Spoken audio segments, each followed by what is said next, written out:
Cette activité, c'est une histoire. C'est une histoire de Djambar qui a débuté en juin 2021, précisément le 17 juin 2021, où nous avons tenu le lancement ici à Thiès. On a tenu ce lancement, il y avait beaucoup de craintes, beaucoup d'appréhension, mais alhamdoulilah, aujourd'hui, on a jugé nécessaire de tenir cette activité d'apprentissage collectif avec tous nos partenaires pour partager avec eux les résultats de ce projet.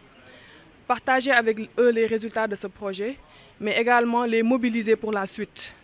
Ce qui fait tout l'intérêt de ce Forum des entrepreneurs Djambar, qui met en évidence le lien étroit qu'il faut établir entre la lutte contre les changements climatiques en termes d'atténuation ou d'adaptation et le volet entrepreneuriat des jeunes, des femmes, mais également des groupes vulnérables, y compris les personnes handicapées.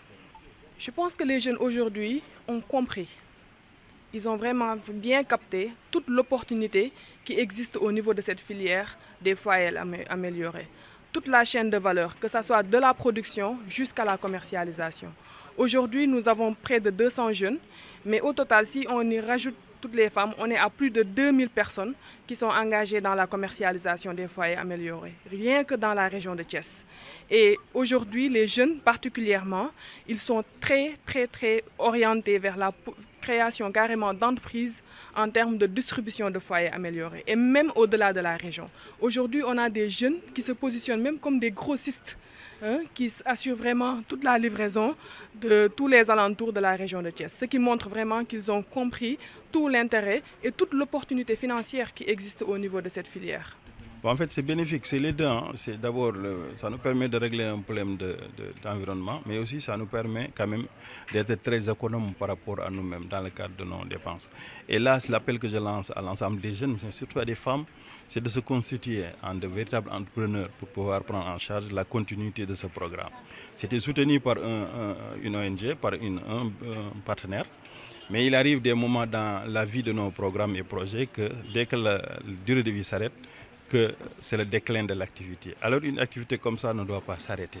C'est le moment de voir maintenant et de définir ensemble comment les jeunes, les femmes peuvent saisir cette opportunité et se lancer dans une dynamique entrepreneuriale. Et ça, c'est une niche d'emploi non seulement, mais ça génère beaucoup d'argent pour le Sénégal. En réalité, on parle d'employabilité et ça, c'est un moyen efficace pour aller vers cette dynamique d'employabilité.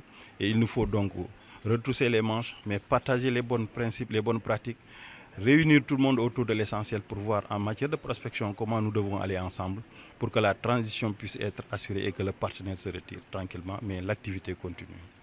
Les activités s'arrêtent parce qu'il n'y a pas une perspective, il n'y a pas de projection pour nous dire qu'est-ce qu'on fait après le projet.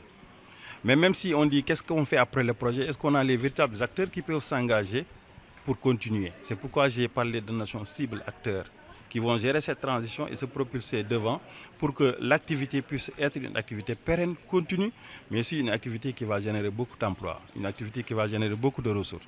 Je pense qu'il faudrait qu'on comprenne que c'est une problématique novatrice et cette problématique, si c'est bien cerné, les problèmes seront réglés au niveau de la région de Thiès.